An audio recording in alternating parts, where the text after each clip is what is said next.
13 WMAZ News at 6 starts now.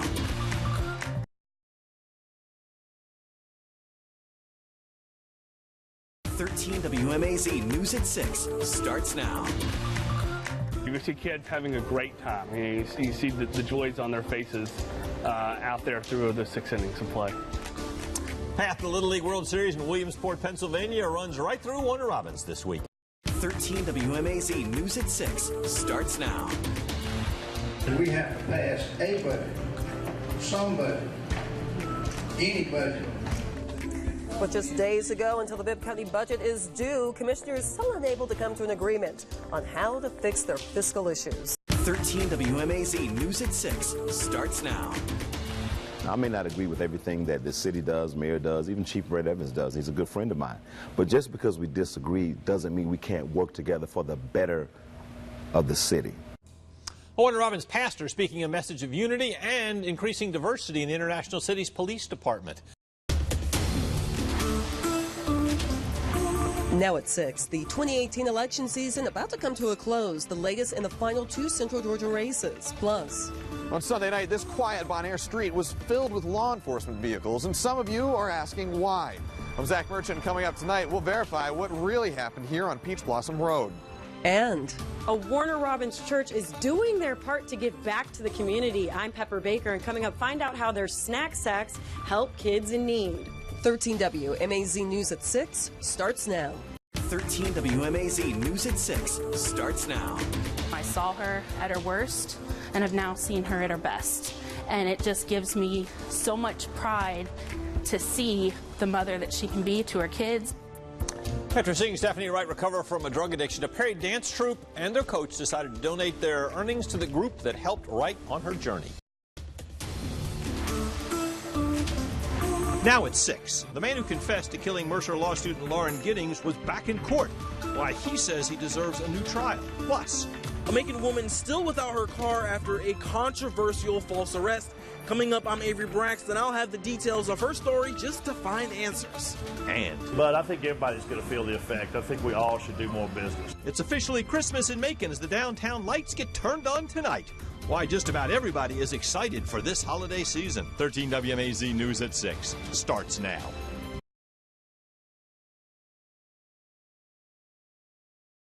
Hello, everyone. Thanks for joining us. I'm Frank Malloy. Lori Johnson has the night off. More on that story coming up. But first, some strong storms rolled through central Georgia earlier this afternoon.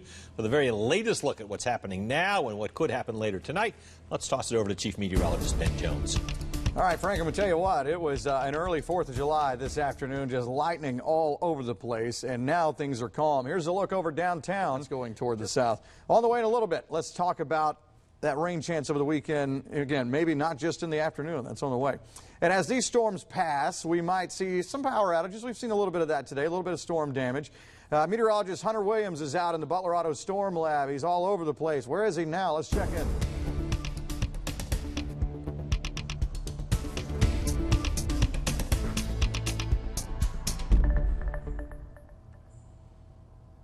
All right, having a little bit of a difficulty there, but earlier in the 5 o'clock show, he was in a couple of places where we've had some power outages, so hopefully some of that's been restored. But Frank, coming up in a little bit, again, let's talk about, we're going on to the weekend and then 4th of July. You'll kind of want to see what the 7-day has to say about that. That comes up in a few minutes. We definitely do. Of course, now remember, when these strong storms roll through, keep you and your family weather aware. Download the 13 WMAZ mobile app. That way you can keep up with the latest weather updates as well as breaking news alerts. Our other big story, Bibb County has a new budget with no tax increase, but it is only temporary. And commissioners say they are not finished working on that budget. In our 13 WMAZ poll, we want to know how you think Bibb County should solve its budget crisis, raise taxes, cut spending, or a combination of both. You can open the 13 WMAZ mobile app or go to 13WMAZ.com/vote to cast your vote. Abby Kasouris was at that meeting this afternoon where a whole bunch of different proposals were presented. Abby joins us live now in studio. Earlier today, at the start of today's meeting, county commissioners had 8 budget plans to work through. Crystal Jones from the county's attorney's office told them if they didn't pass a budget vote before the deadline, they could face legal action. Then commissioners quickly started getting down to business with a new plan. That having a budget would be better than having no budget today. Mayor Robert Rickard said it was their mission to come up with a budget to keep departments open after the July 1st deadline. His first attempt at a budget with a 3.29 millage rate failed. 8 votes later, they had a plan, but just a temporary one. But it contemplates no millage rate increase at this point. And it provides for people to come to work on Monday. The county's assistant manager, Julie Moore, says this budget allows for outside agencies like Georgia DFACS, Meals on Wheels, Bowden Golf Course, libraries, MTA, and Parks and Beautification to continue to be funded for the next 30 days. To a 30-day window so that we can appropriately give them a RIF notice that those would no longer be funded departments. Those 30 days gives the Operations and Finance Committee time to find funds that would go towards those cut agencies. Commissioner Valerie Wynn voted yes on this proposal, but she says she has some ideas on how to raise those funds. We're not going to shut down. We're going to have some discussions starting next week about the budget, and I feel like there'll be some agreement that comes out with some millage rate increase. Commissioner Elaine Lucas voted no on the budget. She says the outside agencies that are getting cut are important for the community. So we ended up with an interim budget that is just not going to meet the needs of all of our citizens and our employees. While some commissioners feel this is a good stepping stone, others say it will be a headache to get commissioners to agree again. Now, Commissioners Al Tillman, Scotty Shepard, Joe Allen, Mallory Jones, Larry Schlesinger, and Valerie Wynn voted to approve that interim budget. Frank, back to you at the desk. All right, Abby, thank you very much. Now, the Commission's Operations and Finance Committee is scheduled to meet tomorrow to continue working on the budget.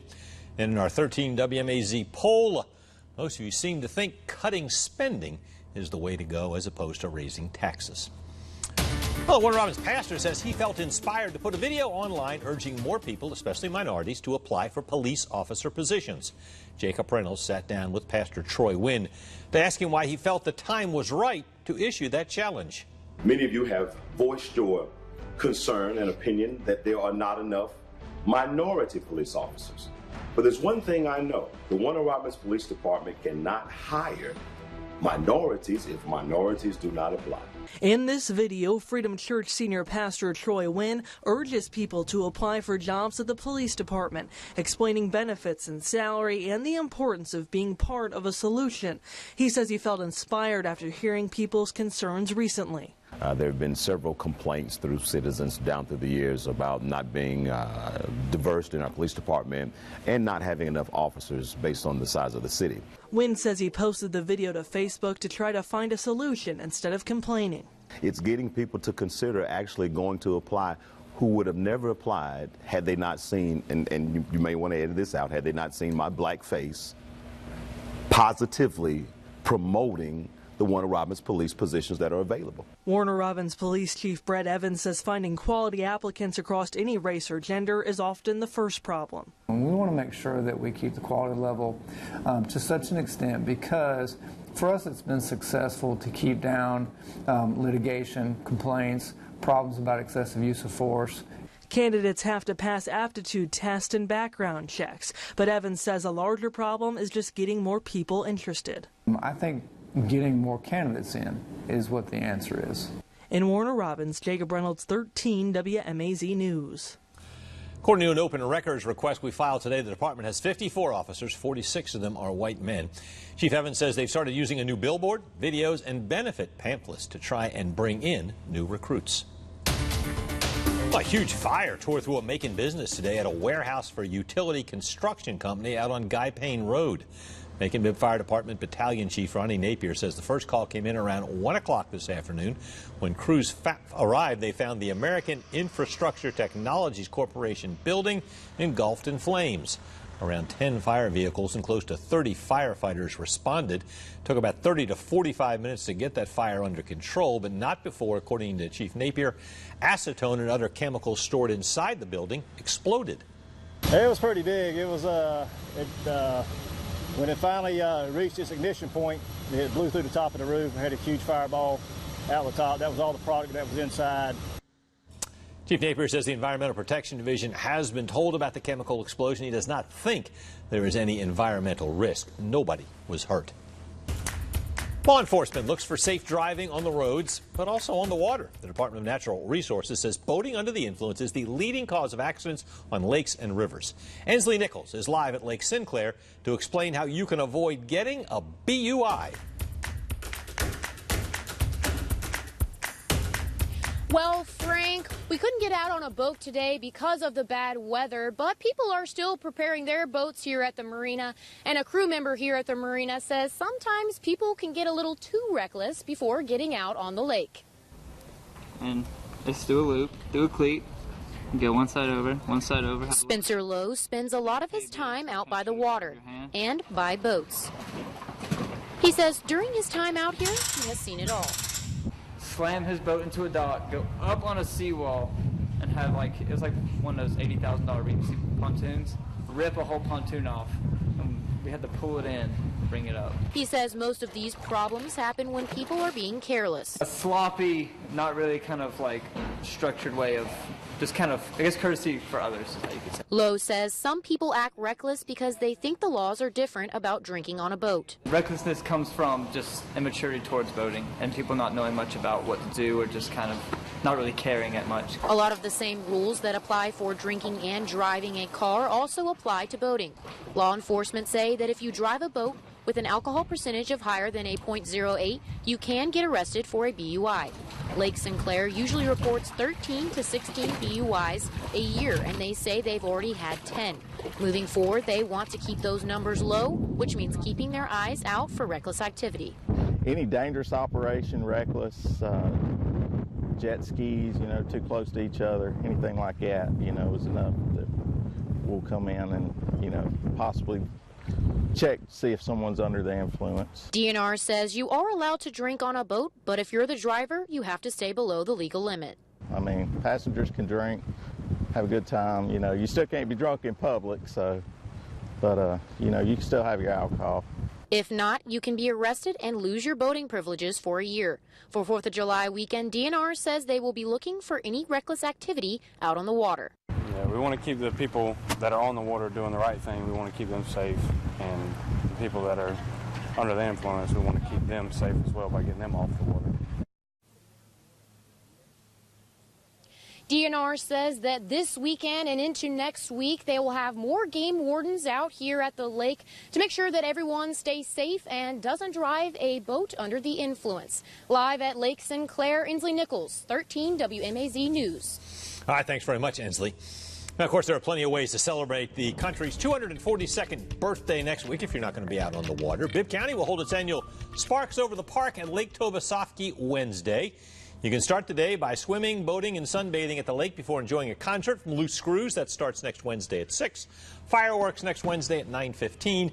Admission to the celebration, $5 for each car, $15 for passenger vans, and $30 for vehicles that seat 30 or more people.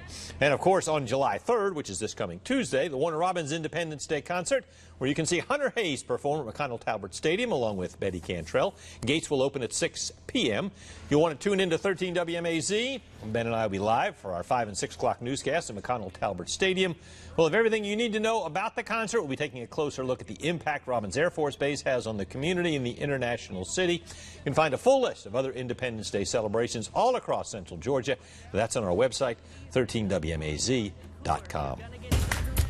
Well, after strong storms damaged a sailing team's boats at Lake Tobesofkee, we're going to show you how they're planning to get back out on the water and set sail again when 13 WMAZ News at 6 continues.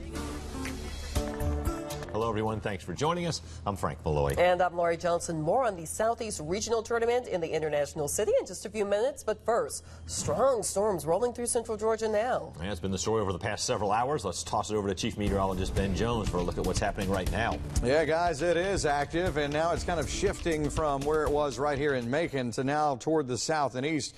Here's a look now over at what we saw in Macon a little bit earlier. All right, we talked about pictures. Ryan Carroll sent us these pictures. We mentioned, or I did, from Roberta a little earlier this afternoon. Viewers in the area reporting trees down and clearly some power outages with that. Don't forget, if you take pictures, make sure you're keeping your safety first. And we've seen some other videos, too, guys, of hail coming down in a lot of spots, too. So we'll see how it goes, and we'll have a lot to cover for later on tonight coming up in a few minutes. All right, we'll check back in shortly. Thank you, Ben. You got it. Of course, before the rains came and the storms, there were some heat advisories around the area. We want to know what you do during a heat wave. Do you actually get outside because you love the heat, or do you stay inside with the comfort of your AC, or do you keep a normal routine? You can vote on our 13WMAZ app or online at 13WMAZ.com/vote. Many people are taking that first option, trying to stay indoors, but for some workers, that's not really an option. Working out in the elements can get pretty brutal. So Andrew Fox with Fox Construction says safety for the crew always comes first. As workers get there around 6 a.m. to try and get a lot of the work done before it really heats up. Billy Spivey with Argo Moore Landscape says he tries to make sure his crew gets a 10-minute break every hour and a half to 2 hours. That way they can just sit in the shade and relax. He also says staying hydrated is a major key for dealing with the heat. Spivey says you know you're starting to get dehydrated when you stop sweating as much and you start feeling a little lightheaded. He says it's easy to overhydrate to the point where you feel sluggish, so drink in moderation and work in the shade when possible. Here's a closer look at how dangerous the heat can be for children.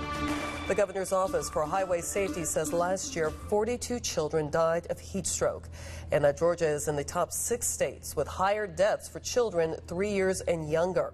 In more than half of those deaths, the child was left inside a car. Another cause for death for children, sports. Statewide regulations from the Georgia High School Association now in place say for football and temperatures like we see today, practice can be limited to an hour. If it gets to be above 90 degrees, protective equipment has to be taken off. Those regulations changed back in 2012 because before then, Georgia had been the leading state for heat-related deaths for high school athletes. After 2012, the Georgia High School Association and the University of Georgia conducted a study that found athletes had the highest risk for exertional heat illness during the first 2 weeks of practice. Regardless of the heat, football practices are in full swing for Central Georgia teams. Coach Cedric Risper over at Westside High School preaches the importance of educating players on drinking a lot of water days in advance, not just the day of a hot practice or a game. Yeah, Westside keeps water tanks nearby and encourages frequent water breaks. The coach and his staff also keep tabs on wet bulbs around the field that measure temperature and humidity to make sure their players are in safe conditions. And in the 13WMAZ poll, we see that most people, I don't blame you, try to stay inside with the AC when it gets hot like this. Well, a third and final public hearing on Bibb County's proposed 4+ millage rate increase, leading up to a big vote tonight, which could happen at any time. Abby Kasoris joins us live outside the Bibb County Commission chambers to see how things are going. Lori, 65 people signed up to speak and are continuing to speak behind me. They signed up at 4 p.m. and are continuing to speak. But most of the people in there, all the seats are filled, are trying to either weigh in or see how commissioners will vote on a 4.365 millage rate increase. Now, that would be over $150 on every $100,000 for your home. Now, half of the people in that room are in support of a millage rate increase, and they want that money to go back to public transit or the library system. A year ago, when we moved to Macon, Georgia, one of the first things we did was get public library cards because we understand them as providing lifelines to a community and lifelines for a community.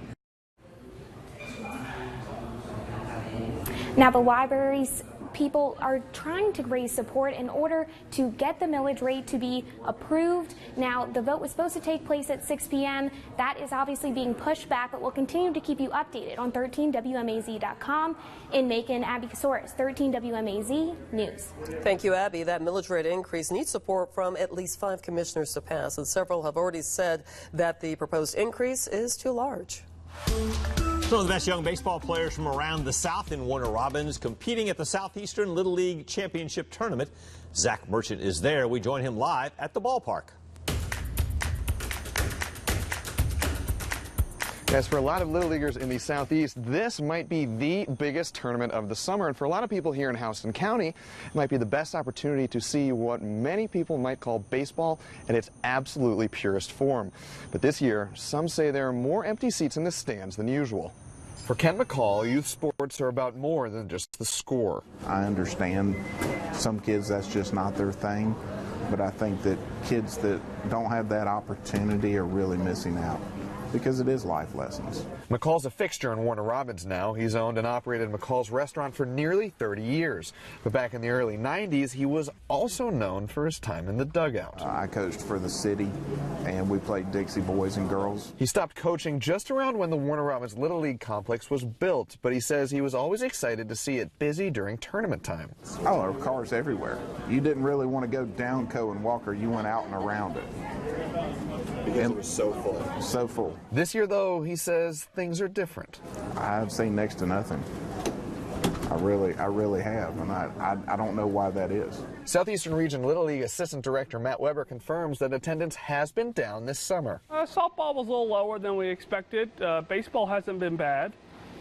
School being in session as the past couple of years, I think runs into it a little bit. But he says that's no reason to miss out on the fun. It's a good time, great volunteers who are going to make it an enjoyable experience for you, and also cheap, good concessions. Okay, so not great news about that attendance, but for the people who are here now, even though they're waiting through a little bit of a rain delay, they say they're excited for the game coming up tonight. You know what? So am I. Live on Robin, Zach Merchant, 13 WMAZ News. Yeah, can't beat the price of admission either. It's free. Tonight's matchup between Virginia and Alabama, scheduled to start at 6. Obviously, they're having to wait on that right now due to the weather. The winner will take on the Georgia team out of Peachtree City in the championship game. That is scheduled to be played tomorrow afternoon at 3 o'clock. Several people involved in a road dispute with musician Chuck Lavelle took their complaint to the Twiggs County Board of Commissioners today, but county leaders decided they need more time before making a final decision. Inslee Nichols attended the meeting and explains the concerns. This is the road that Twiggs County decided to close. They used a Georgia statute allowing them to close any roads that they see as abandoned. But Twiggs County neighbors say that this road isn't abandoned. It's used on a daily basis, and it shouldn't be closed. The road is used, and in fact, it's probably better kept than any part of the road right now. Neighbors speak up after Chuck Lavelle approached the county with concerns about the road, which runs through his tree farm, claiming it was abandoned. But they say their problem isn't with the Lavelles. It is not with them, but rather with the interpretation of the abandonment statute that was used to close the roadway. They asked commissioners to reevaluate if the road actually fits the description of abandoned, and commissioners wanted to make their motives clear. Yeah, we don't want you to think that saving money had anything to do with it. I think it was a matter of accommodation in determining whether or not citizens would be disadvantaged. Meg Bevins, a neighbor to the road, doesn't want its history taken away. You know, there's a lot of beauty, there's a lot of history on that road, and I'm sure that there are a lot of us that would be affected by it. And commissioners plan to revisit the decision. We look at what was done and see if there's any correction that we might make to this. In Twiggs County, Inslee Nichols, 13 WMAZ News. Twiggs County commissioners say they'll meet by the end of the month to make their final decision. Coming up on 13 WMAZ News at 6. A young woman needed a little help as she gets ready to head off to college, so she turned to God. We'll show you how her prayer was answered straight from the heart. Next. Hello, thanks for joining us. I'm Lori Johnson. Frank Malloy will join us a little later in the newscast. More on Ms. Hinton's retirement in a moment, but first, our top story at 6. If you live in Bibb County, your taxes just went up. Abby Kosoris joins us live at the Government Center to fill us in on the meeting.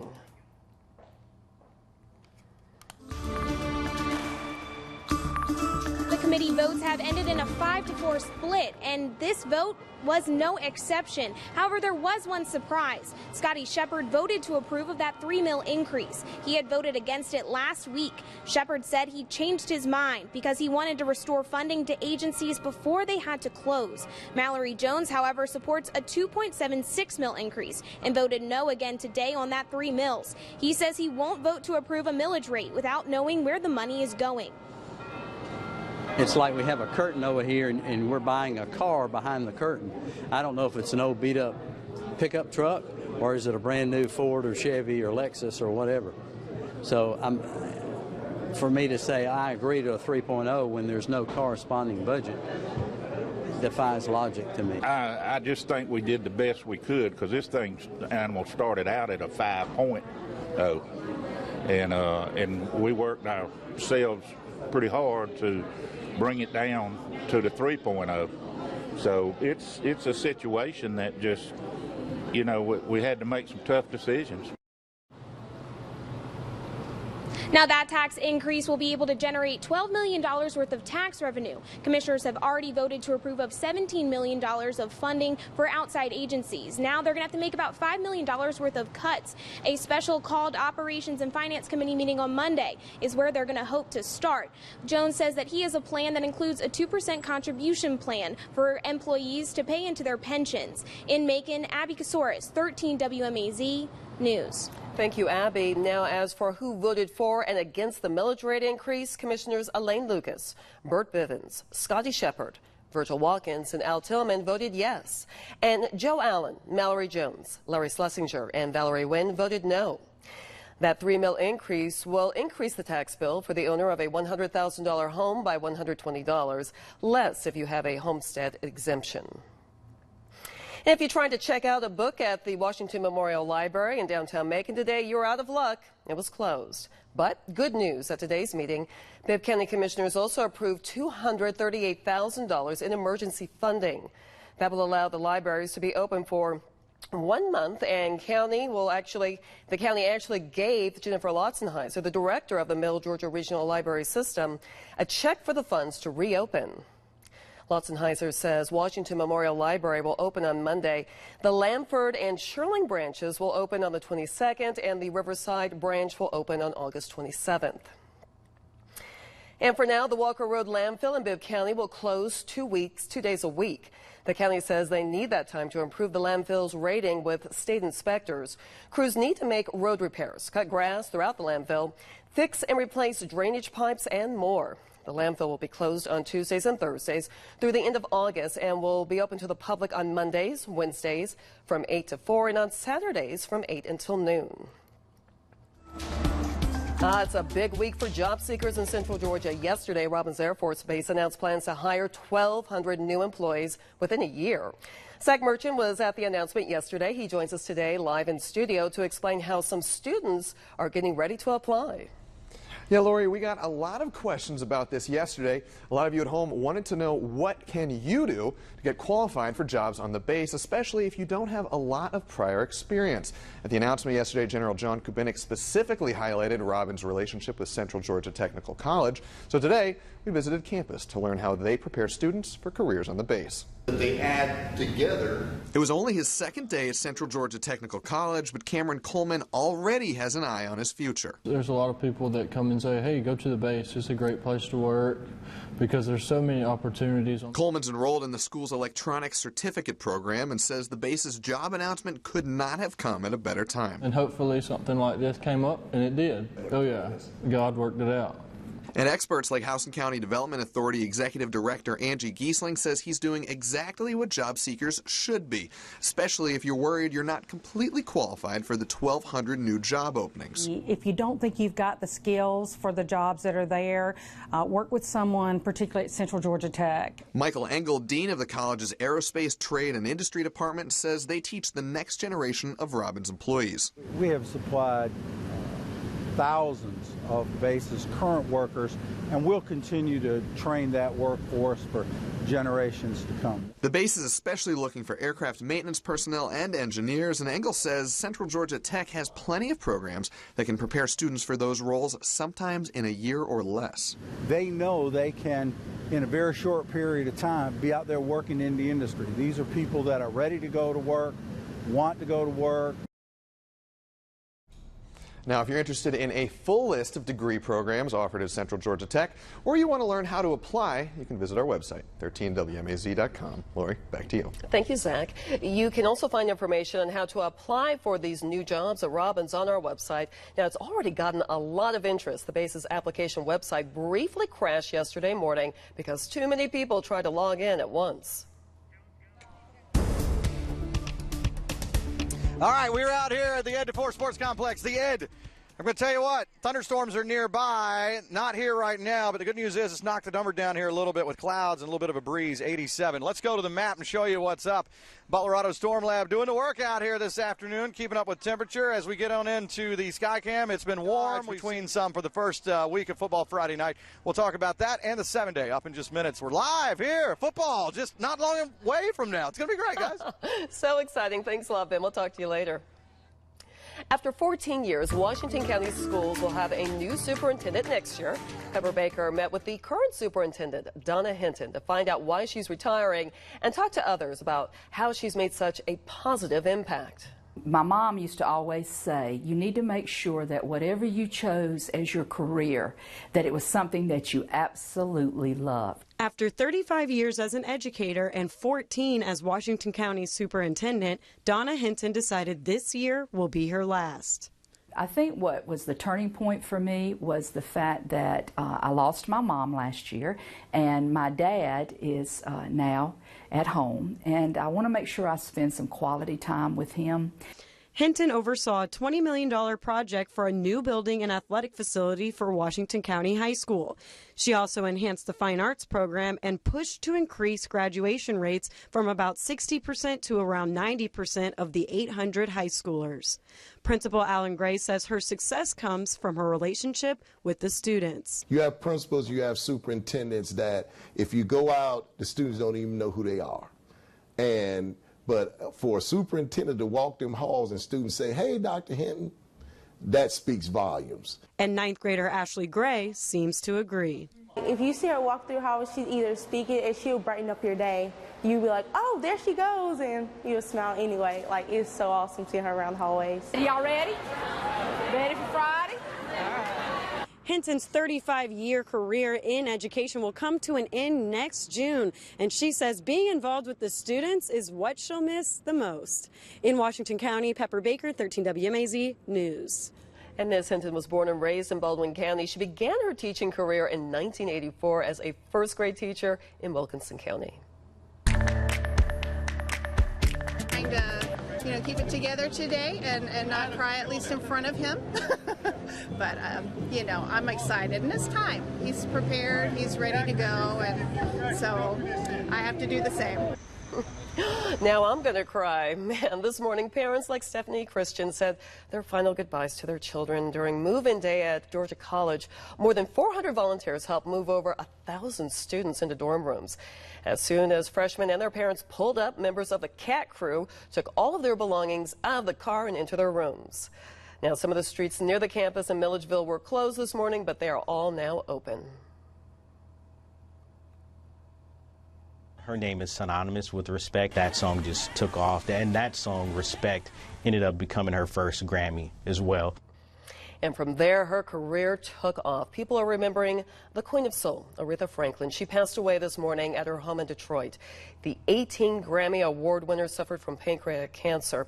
Her last known performance was in 2017 for Elton John's AIDS Foundation Gala. Franklin performed at the White House, leaving President Barack Obama in tears. Fans of the Queen of Soul will gather in Macon in just a few minutes for a celebration of her life and music. That starts at 6:30 at Rosa Parks Square off Poplar Street. Miss Aretha Franklin was 76 years old.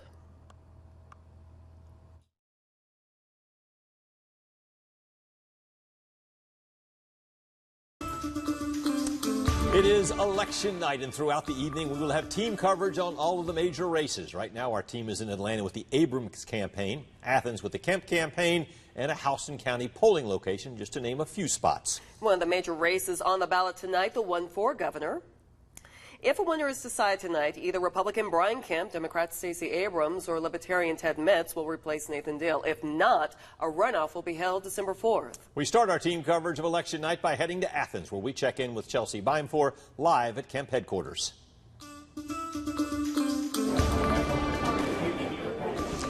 Yeah, Frank and Lori, we are inside the Classic Center in Athens, Georgia, where people are still setting up for the election night watch party for Brian Kemp. Now, earlier this afternoon, Kemp and his family were in Winterville, Georgia, casting their own votes in the Georgia governor's race. Now, of course, Kemp is currently serving as the Secretary of State, whose office is in charge of monitoring Georgia voting. Of course, earlier this week, he launched an investigation into the Democratic Party, alleging they made a failed attempt to hack the state's voter registration system. This afternoon, Kemp made a point to say he's worked hard since he entered the political sphere to keep Georgia voting fair and accurate. It has never been easier for people to vote in the state of Georgia than it is right now. In fact, right now we're having record turnout. Did you realize that? We set a record for midterm turnouts. I took an oath to serve the people of this state. I took an oath and had pledged in my campaigns when I've run for Secretary of State to have secure, accessible, fair elections in Georgia. We make it easy to vote and hard to cheat. Now, polls will close in about an hour at 7 o'clock. We will be here in Athens throughout the night, bringing you live updates from the Kemp campaign. For now, live in Athens, Chelsea Bine for 13 WMAZ News. Thank you, Chelsea. And Zach Merchant is in Atlanta with Stacey Abrams' headquarters. We check in with him live now for the latest from the Abrams campaign.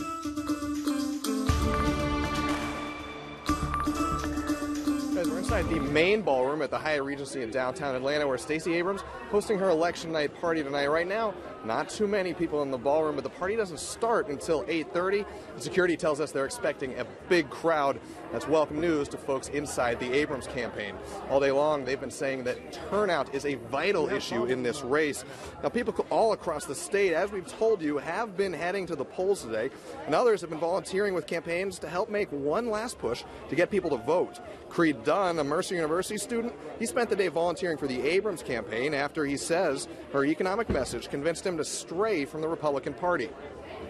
This financing fund, we can invest $25,000, $50,000, $100,000 in the dreams of Georgia. For me, it was always the economic side is what kept me R. And so finally for this upcoming election, I just finally think the odds have turned where I think the person with the D next to their name has more economic value to bring to the state. And State Representative Miriam Harris, she says getting kids like Creed to vote for Stacey Abrams is going to be a key to success tonight. Live in Atlanta, Zach Merchant, 13 WMAZ News. Thank you, Zach. And just a reminder, polls do close at 7 o'clock. Abrams and Kemp rolled out the stars in their final push to the polls. Our veteran political reporters, Randall Savage and Raymond Tubb, along with Georgia College professor Cliff Wilkinson, are here to look at how those visits could impact tonight's results. We join them now. Yeah, both sides wanted to make sure that they did all they could to bring voters out today. Stacey Abrams brought in Oprah Winfrey as well as Barack Obama to help her campaign. And there's Oprah and Stacey, and there is the former president with Stacey as well. Meanwhile, Brian Kemp turned to President Donald Trump here in Macon for his final big push to the polls. Now, those visits weren't about the early voters. They were about getting folks out today. And Cliff, do you think it worked? We will know. Yes. After tonight, we'll know. But you know what you have to really be careful of? It can help a candidate get their message out. Individuals will pay attention to them when those celebrities, et cetera, are there.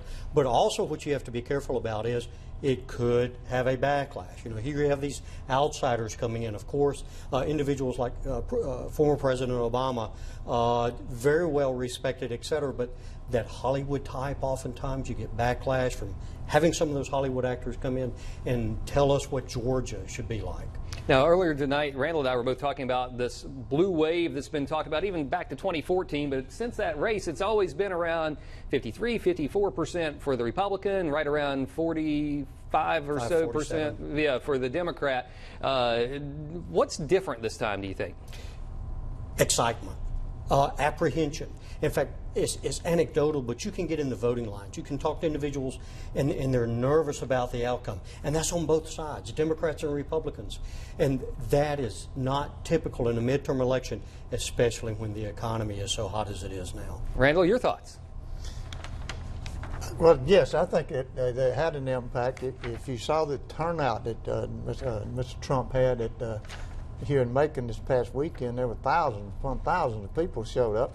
And the same thing, not as much when Abrams was in Macon 2 days earlier. I think there's going to be an impact there. I do not think that that blue wave is going to hit, that some of the people think it's going to hit. I think it's both sides. Energized, they're turning out in record numbers.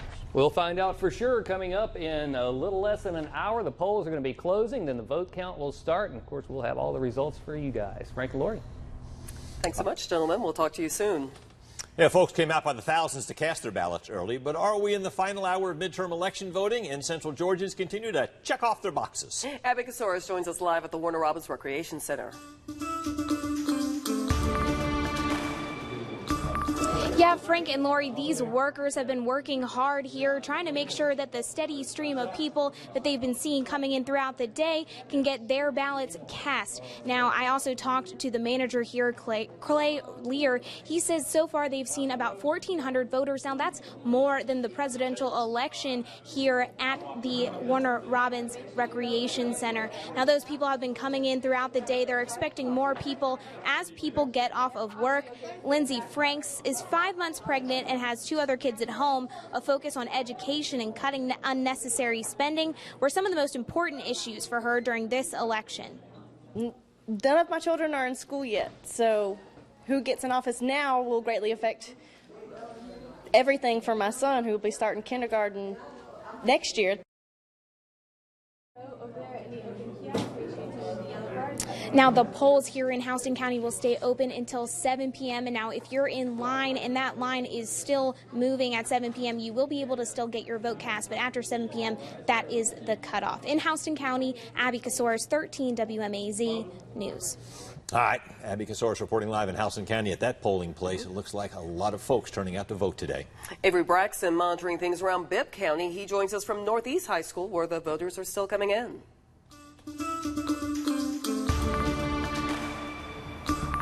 Yes, and increased lines is something that poll workers say they were starting to expect. If you look behind me, you can see some in and out, but the lines are starting to back up, but that's not stopping voters from getting out relatively quickly. Poll workers tell me that the voter count is now over 700 people, and there will certainly still be a mad dash of folks trying to get to the polls before they close. Now, one machine did go down. Workers say there was some sort of a cable issue, so that one is out of commission, but that hasn't too much stopped voters who report getting in and out in relatively 10 minutes. It's pretty smooth, you know, simple enough, I guess, you know. I don't see why people don't come to vote, but you know, it is what it is. That's important, definitely. So in our crazy busy life and schedule, it's good to get in and out.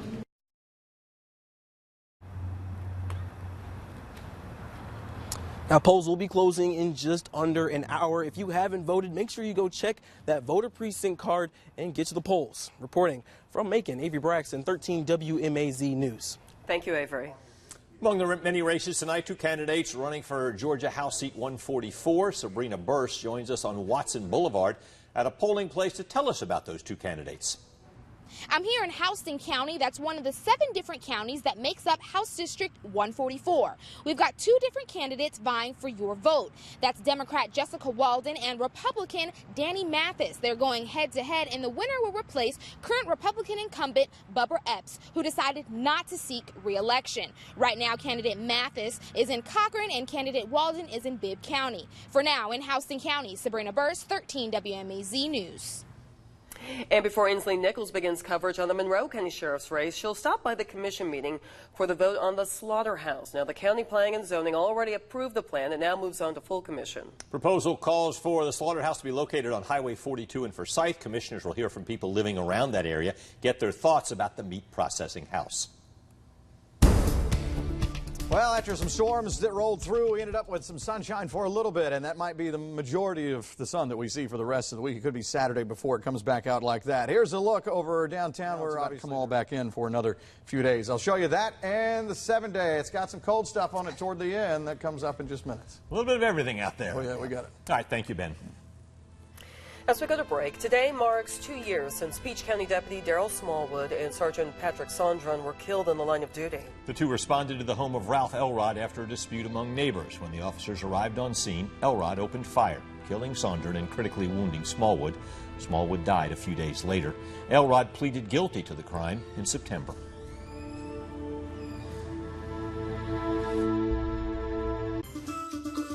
Tonight, several outstanding races from last month's election will be decided, including 2 right here in central Georgia.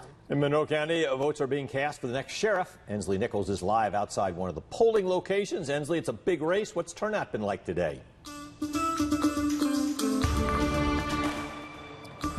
Frank and Lori, I'm right outside the Monroe County Rec Center where people are still trickling in with about an hour left for the polls to cast their ballot for either Lawson Carey Benedict III or Brad Freeman. And I just recently checked the voting numbers at this location, and they jumped from 320 to about 460 in a little over an hour. According to the Monroe County Board of Elections, about 2,200 votes came in for early voting. That's about 10% of the county. The candidates said earlier they were hoping to get about 20% of the county to come out and vote. Deborah Buckner, the polling manager here, says they haven't come close to that other 10% the candidates were hoping for, but says they have a few more hours of voting left. And Renee Rawls has been a polling volunteer for 20 years here. She says she thinks numbers are still decent because the sheriff holds an important position here in Monroe County. And the early voting numbers for this race were still impressive. I think that it would be more, which I worked the early voting for a week, and we had about 2,500 people show up, which I know during the governor's race, we did a record-breaking number of people coming because we never did that before. Runoffs are known for having a much lower turnout rate, and again, like I said before, the polls will close in about an hour, and I'll be out here until they close and then follow up with those results later on tonight. But for now, live in Monroe County, Ensley Nichols, 13 WMAZ News. All right, thank you very much. Ensley Nichols reporting live at the Monroe County Recreation Center. And some folks are still on their way to the polls in Pulaski County to vote for that county's sole commissioner. Sabrina Burst joins us at the county annex on South Lumpkin Street to tell us about the final 2 candidates.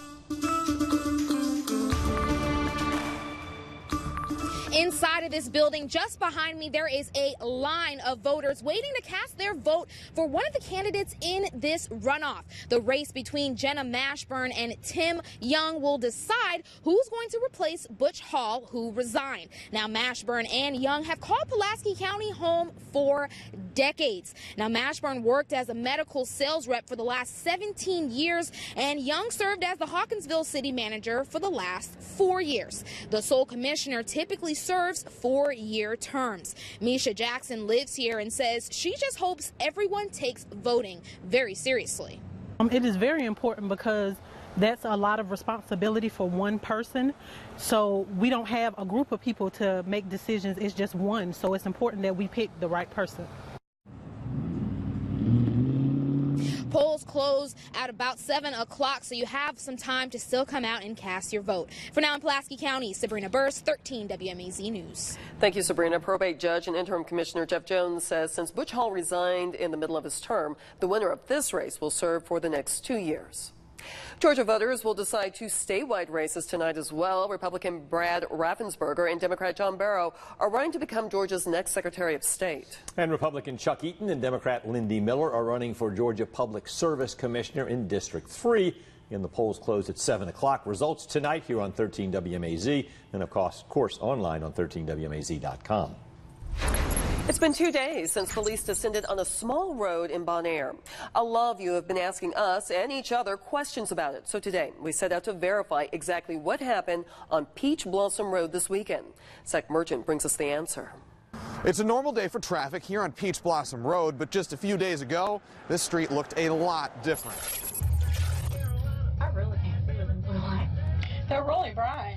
Houston County Sheriff's Office deputies lined the road, directing traffic and searching the area. Rumors started flying almost from the start. Somebody said a truck or something had flipped over here. An online community group saw a flood of comments asking about the scene. The discussion carried into 13 WMAZ's own Facebook page, where Jessica Smith said she was seeing lots of rumors. Several other neighbors we talked to felt too uncomfortable to speak on camera, but they told us that what they heard was that somebody shot up a truck on Peach Blossom Road. So what really happened? Are the rumors true? In this case, according to the Houston County Sheriff's Office, the answer is largely yes. A Tuesday release from the Sheriff's Office said that a 17-year-old was talking with 2 other men on Sunday when something went wrong. The 17-year-old fled in his truck, but Yusuf Daniel and Alexander Holton followed him in their car. They chased the 17-year-old onto Peach Blossom Road, where they ran him off the street and shot at his vehicle several times. The 17-year-old was not hurt, and on Tuesday, Daniel and Holton were both arrested and charged with aggravated assault. And the sheriff's office says the investigation is ongoing. In Bonaire, Zach Merchant, 13 WMAZ News. If you have any information about what happened, you're asked to call Houston County Investigator James Middlebrooks at 478-542-2085. Again, that number is 478-542-2085. A Warner Robins man was delivering pizza when someone stabbed him in the chest. That's according to Warner Robins police. Officers say a little after noon today, a 57-year-old man was delivering pizza to a home on Keith Drive where he was stabbed at least once in the chest. Police believe the suspect approached from the street, not from inside the house. According to investigators, the man stabbed drove himself back to Pizza Hut on Watson Boulevard where they made the emergency call to police. The man was taken to Navicent Health and police are investigating. They're asking anyone with information to call Macon Regional Crime Stoppers at 1-877-68-CRIME. Rebuilding Macon says the only thing standing between them and fixing more than 150 homes is a little help from Macon-Bibb County commissioners. Rebuilding Macon applied for a $130,000 grant to help rebuild the homes of people with disabilities or those over the age of 60. Last year, Wilbert and Edith Forehand's home received more than $1,000 worth of repairs. Wilbert has 3 types of cancer, was given less than a year to live. He asked for these repairs so his wife would have a nice home before he passes away. It was almost like a new house again. We had no other choices. We had gone through everything. We had no other way to turn. And then God stepped in and sent us Rebuilding Macon. Rebuilding Macon has about 2,000 volunteers who give of their time to paint, install siding, fix roofs, and other small projects. This is the 26th year they've applied for a grant, and they expect Macon-Bibb Commissioner to approve their grant request tonight. Well, that springtime thing is over. The wintertime thing is back. And as we look out over Dublin right now, the lights are up, everything fantastic, 50 degrees, and we're heading on down. And how cold will it be with that rain? That is up in just minutes, guys. Okay, thanks a lot, Ben. We'll talk to you soon. Okay. You know, heroes don't always wear a cape. Sometimes they wear a dog collar. And the Millersville Police Department is asking for your help to get their canine named Top Dog. Avery Braxton tells us how you can help name the Canine of the Year. It starts with a command. Find it. And often ends with a successful find. He's a good boy. That's why this Milledgeville police officer thinks his dog Falco should be named Canine of the Year. There's a lot of great canines all throughout the state of Georgia. So, of course, everybody's going to be rooting for their own dog, and I'm rooting for Falco. It's a friendly Facebook competition held by the Georgia Police Canine Foundation with 100 canines from units across the state. Winning is simple. Earn the most likes. Whoever does get the most likes gets, I think it's $500 cash. We get a gift certificate to a canine store to get equipment. It's kind of like you'll get bragging rights. Bragging rights that are well-deserved, Boyer says. On Tuesday, Falco was in the lead with more than 3,200 likes. The MPD K9 is on call 24/7 and completes 15 to 20 hours of training a month. He's also an expert tracker. That is his thing. When we put the tracking harness on him, he knows it's time to work. That's his favorite thing to do, and that's what keeps us busy 90% of the time. Boyer says a good tracker is vital to any department. If you have a K9 that is with your department or a K9 within your county, the quicker they can get there, the success of them finding that person go way up.